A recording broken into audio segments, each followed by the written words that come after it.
বাচ্চাদের নিজের মনের আশাগুলো পূর্ণ করতে গিয়ে অনেক মা বাবারই কিন্তু মনের আশাগুলো থেমে যায়।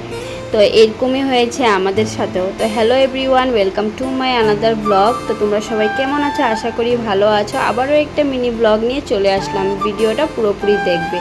তো বরের ইচ্ছে ছিল আমার বড় ছেলেকে দিবে গানে, মানে ওর গানের শখটা বেশি ছিল, কিন্তু আমার বড় ছেলের গানের মধ্যে একদমই ইন্টারেস্ট ছিল না। বরের অনুমতিতে ছেলেকে গানে দিয়েছিলাম, তো কিছু অসুবিধার জন্য ছেলে আর গানটা পুরো করলো না। তো তার জন্য ছেলেকে স্টপ করে দিলাম জায়গাতেই। তো বলেছিল ছেলে যোনটা চায় সেটাই করো, আর লাগবে না চেষ্টা করতে। তো যাই হোক, অনেক দিন পর মানে ছেলের ইচ্ছা জাগলো যে ও এখন ডান্স করবে।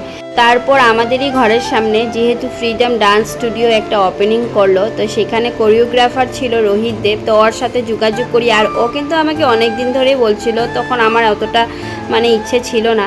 তো আমার ছেলে বলল একটা সুযোগ দেওয়া যাক। তো এই জন্য ও বলছে যে শুধু একদিনের জন্য আমার সাথে একটা ভিডিও শ্যুট করো গানে। তো তার জন্য ছেলেকে নিয়ে গেলাম 15 আগস্টের জন্য প্রিপেয়ার করতে, মানে একটা ভিডিও শ্যুট চলছিল। তো এখানে ও সুন্দর করেই কিন্তু ডান্সটা করলো। তো হাতে সময়টা বহুতে কম ছিল, 2-3 দিনের মধ্যেই প্র্যাকটিসটা করা হলো। তারপরেও কিন্তু বাচ্চারা অনেক সুন্দর করে প্র্যাকটিস করলো। তো তার জন্য আমরা সবাই হেরিটেজ পার্কে চলে আসলাম, মানে রোহিত স্যারের সাথে।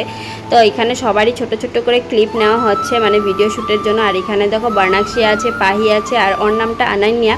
তো ওরা তিনজন একটা এক্সট্রা করে ডান্স করলো। তো যাই হোক, এখন ভিডিও করতে করতে অনেকটা সময় হয়ে গেছে, প্রায় সন্ধ্যাও হয়ে গেছিলো। তারপর তো সবার ভিডিও করা কমপ্লিট হয়ে গেছে। আর এখানে সবার সাথে কিন্তু একটা করে ফটো নিয়ে নিলাম, বাচ্চাদের সাথে মানে প্যারেন্টসের সাথেও। তো যেহেতু রোহিত আমাদের থেকে অনেকটাই ছোট, তো ওকে আমি এখন স্যারই বলবো। আমাদের যেহেতু বাচ্চাদের একটা গুরু, তো গুরুকে স্যার বলাটাই উচিত আমি মনে করি। তো যাই হোক, এখানে সব কিছু কমপ্লিট হওয়ার পর আমরা এখন যাচ্ছি ঘরে। আর এইটা হলো তিনসুকিয়া নিউ স্টেশন। তা কেমন লাগলো ভিডিওটা অবশ্যই কমেন্টে জানিও। Bye bye.